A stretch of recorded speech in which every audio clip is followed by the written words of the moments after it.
Welcome back to my YouTube channel. Students, I hope that you all are doing fine. In this video lecture, we are going to discuss the part second of MS Bhubaneswar Radiographer Recruitment Paper 2023. So guys, without wasting time, let's get started. Today's question number first is, what is the term for the voltage required to make a diode conduct in the forward direction? Voltage जो कि हमें require होता है एक diode को forward direction में conduct करने के लिए, तो उसके लिए हम कौन सी टर्म यूज़ करते हैं? तो ऑप्शंस देखते हैं क्या क्या हैं। Barrier voltage, breakdown voltage, threshold voltage, reverse voltage. तो अगर हम इस क्वेश्चन की बात करेंगे, its appropriate answer is option number C, that is the threshold voltage. Threshold voltage is the term for the voltage required to make a diode conduct in the forward direction. Now let's move to question number second. Question number second is, if the resistance in a circuit is reduced while keeping voltage constant, what happens to the current according to Ohm's law? तो ये Ohm's law का question है. इसमें ये question पूछता है कि अगर रेजिस्टेंस एक सर्किट में हम रिड्यूस करेंगे लेकिन वोल्टेज को कांस्टेंट रख के, तो करंट के साथ क्या होगा? What will happen to the current? तो देखिए गाइज, अगर हम ओम्स लॉ अप्लाई करेंगे यहाँ पे, तो clearly V is equal to I R, लेकिन एज पर क्वेश्चन V हमें कांस्टेंट रखना है, मीन्स कि resistance is inversely proportional to I इस क्वेश्चन के हिसाब से. तो अब क्वेश्चन बोलता है कि अगर हम इस सर्किट में क्या करेंगे, वोल्टेज कांस्टेंट रख के रेजिस्टेंस को रिड्यूस करेंगे, यानी जो रेजिस्टेंस है वो रिड्यूस हुआ, तो as resistance is inversely proportional to the current, so the current will increase. तो इसका राइट आंसर क्या है कि इट इंक्रीजेज, यानी जो करंट है that will increase. So appropriate answer is option number 3, that is it increases. Now let's move to question number third. Question number third is, if the voltage across a resistor is doubled while keeping the resistance constant, what happens to the current according to Ohm's law? ये भी Ohm's law का ही question है. तो हम लिखेंगे V is equal to I R. अब ये क्या बोलता है कि अगर हम एक रेजिस्टर के अक्रॉस वोल्टेज को डबल करेगी लेकिन रेजिस्टेंस कांस्टेंट रखनी है, रेजिस्टेंस कांस्टेंट रखेगी तो means V is directly proportional to I. So जब हम वोल्टेज को डबल करेंगे तो करंट के साथ क्या होगा अकॉर्डिंग टू ओम्स लॉ, ये हमें क्वेश्चन बोलता है. देखिए, जब हम वोल्टेज को डबल करेंगे, as voltage is directly proportional to current, so the current will also double, it will become 2 times. तो ऑप्शन इस देखते हैं क्या क्या है. It decreases by half, it quadruples, it remains the same, it doubles. So it's right answer is option number D, that is it doubles. तो current भी double हो जाएगा. Now let's move to question number 4. Question number 4 is, what is the term for the surface from which electrons are emitted in thermionic emission? Thermionic emission में जिस surface से electrons emit होते हैं, तो उस सरफेस के लिए क्या टर्म है इन ऑप्शंस में? तो ऑप्शंस देखते हैं क्या क्या है. Cathode, collector, emitter, anode. तो अगर हम देखेंगे, एक्सरे ट्यूब में हमारा एनोड होता है और कैथोड होता है. कैथोड में फिलामेंट होता है, कनेक्टिंग वायर्स होते हैं और फोकसिंग कप. और इस कैथोड के फिलामेंट पे ही क्या होता है, जब हम फिलामेंट करंट देते हैं तो फिलामेंट हीटअप होके थर्मियोनिक इमिशन करता है, यानी वहाँ पे इमिट होते हैं थर्मियोन्स.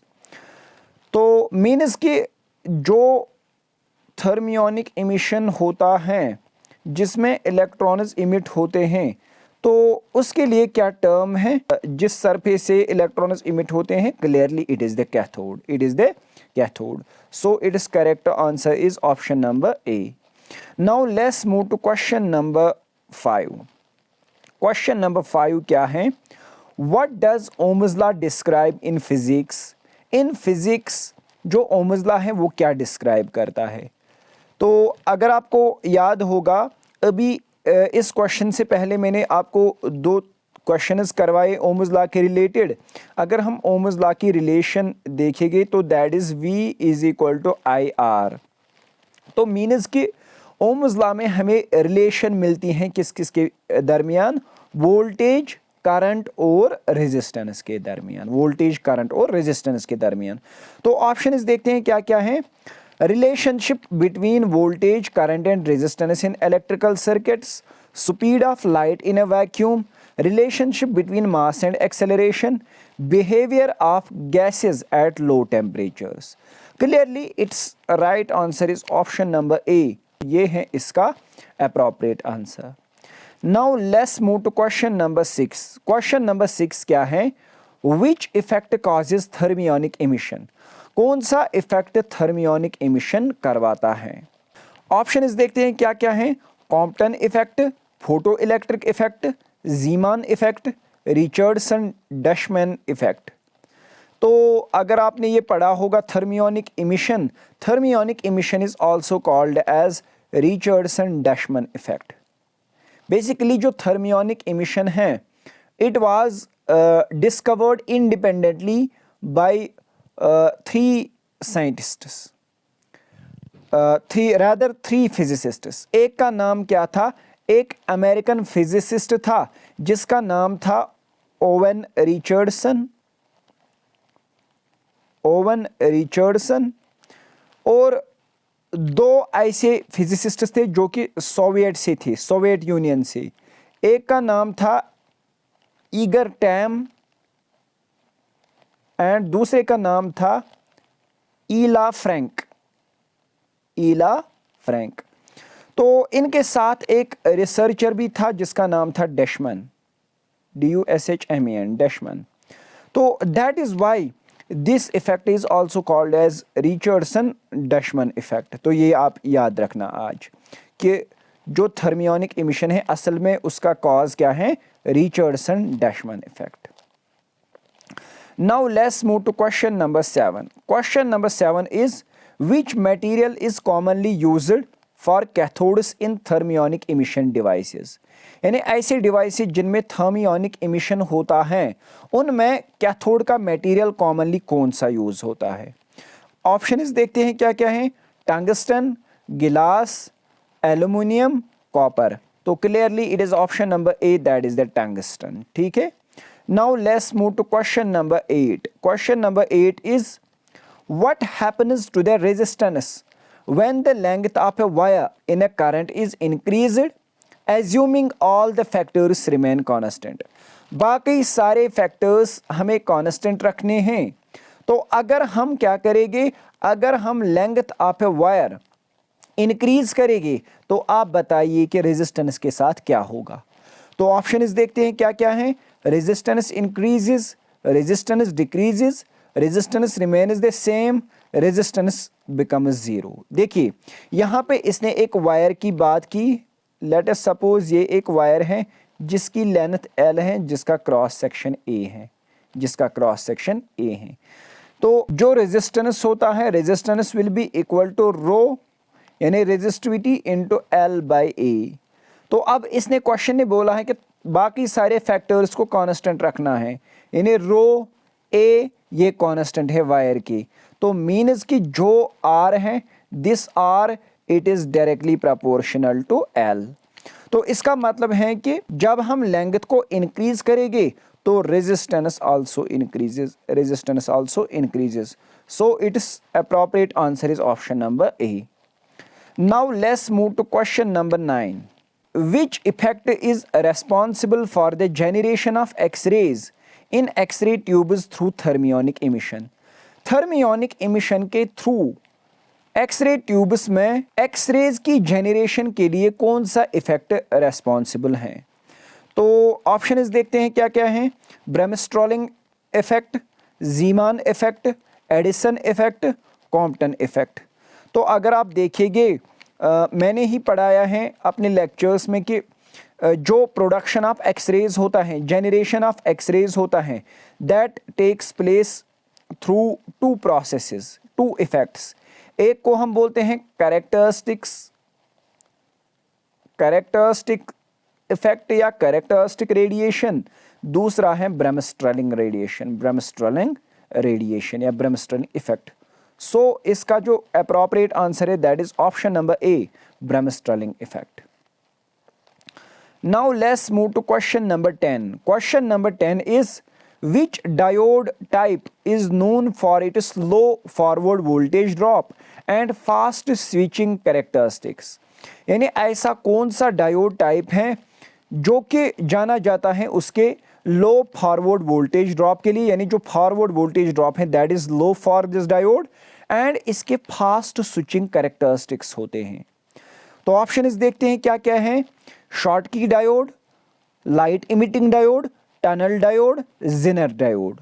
Clearly its right answer is Schottky diode, option number A. ठीक है, तो देखिए जो शॉर्टकी डायोड होता है, Schottky diode it is commonly used in high frequency appliances and it is also used as rectifiers in circuits. ठीक है, Schottky diode.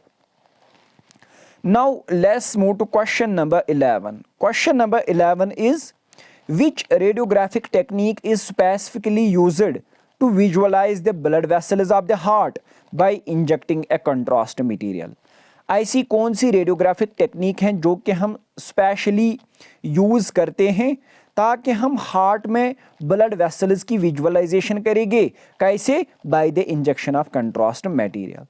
तो ऑप्शन देखते हैं क्या क्या है, मैग्नेटिक रेजोनेंस इमेजिंग यानी MRI, coronary angiography, computed tomography scan यानी कि CT scan, ultrasonography. Clearly its appropriate answer is option number B, that is the coronary angiography. Now let's move to question number 12. Question number 12 is which type of tomography is commonly used in dentistry to create detailed images of the oral and maxillofacial reason.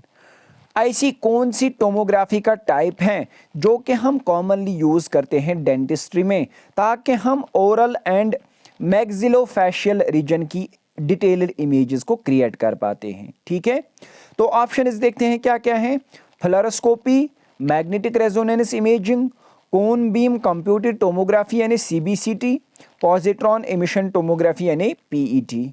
तो clearly its appropriate answer is CBCT यानी कोन beam computed tomography. ये एक ऐसी tomography type है which is used in the dentistry to create detailed images of the oral and maxillofacial region. Now let's move to question number 13.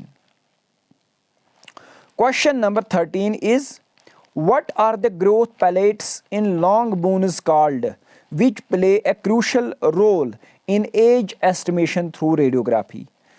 तो जो long bones में growth plates होते हैं जो कि एक क्रूशल रोल प्ले करते हैं एज एस्टिमेशन में through the help of radiography, उन ग्रोथ प्लेट्स को हम क्या बोलते हैं। ठीक है, ऑप्शन इस देखते हैं क्या क्या है, epiphyses, root canals, dental pulp, bite wings. तो it is epiphyses, option number A.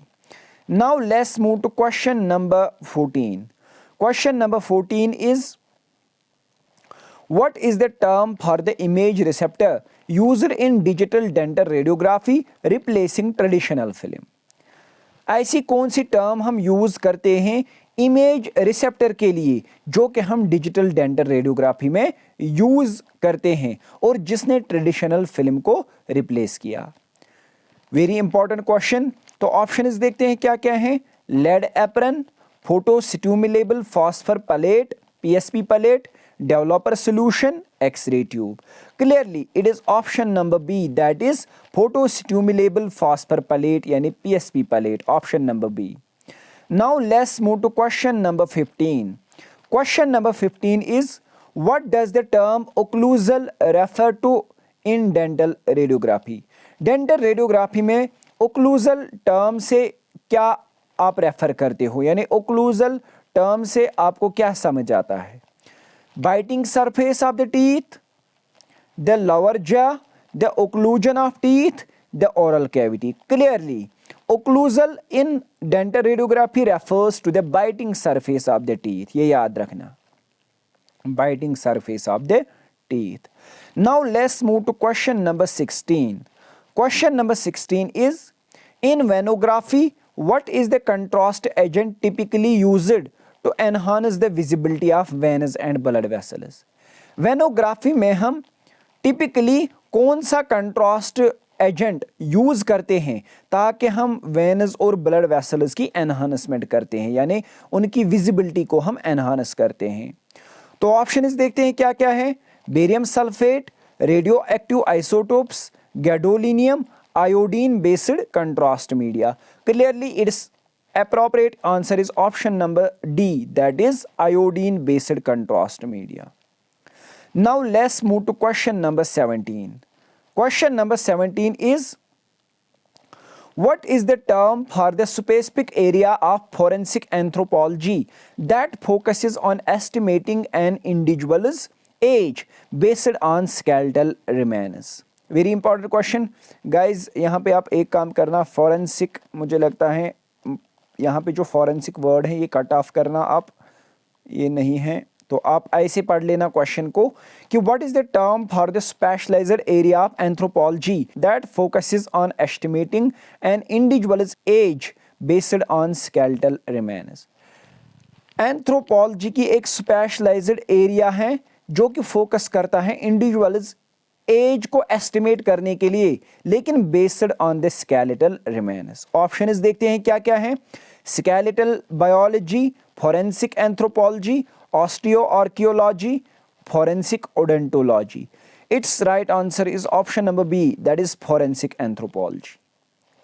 Now let's move to question number 18. Question number 18 is, which type of dental radiograph is commonly used to examine the entire dentition including both upper and lower jaws? ऐसा कौन सा dental radiograph का type है जो कि हम commonly use करते हैं ताकि हम एंटायर डेंटिशन को, यानी पूरी डेंटिशन को हम एग्जामाइन करते हैं जिसमें दोनों अपर जॉज और लोअर जॉज आते हैं। ठीक है, यानी पूरे अपर जॉज भी आते हैं और लोअर जॉज भी आते हैं इसमें। तो उस वाले डेंटल रेडियोग्राफ टाइप को हम क्या बोलते हैं, panoramic, bite wing, occlusal, periapical. Clearly its appropriate answer is option number A, that is panoramic. क्या, panoramic. Now let's move to question number 19. Question number 19 is very simple question. What is the primary purpose of dental radiography? Dental radiography का primary purpose क्या होता है? Options देखते हैं क्या क्या है, to diagnose dental conditions, to extract teeth, to whiten teeth, to clean teeth. Clearly जब हम डेंटल रेडियोग्राफी करते हैं तो उसका प्राइमरी पर्पस होता है ताकि हम डेंटल कंडीशंस को डायग्नोस कर पाए। So its appropriate answer is option number first. Now let's move to question number 20, the last but not the least question. Which radiographic technique is commonly used to assess skeletal age by examining the bones in the hand and the wrist? कौन सी radiographic technique है जो कि हम commonly use करते हैं ताकि हम skeletal as को एसेस कर पाए? कैसे? By examining the bones in hand and wrist, यानी हैंड और रिस्ट में बोन्स को एग्जामाइन करके। ऑप्शंस देखते हैं क्या क्या है, dental radiography, hand wrist radiography, bite wing radiography, panoramic radiography. Clearly its appropriate answer is option number B, that is hand wrist radiography. Guys, this was the part second of MS Bhubaneswar radiographer recruitment paper 2023. I hope that you enjoyed the lecture. अगर आप लोगों को कहीं पे कोई confusion है, कोई query है तो कमेंट सेक्शन में डाल देना। फी अमानिल्लाह।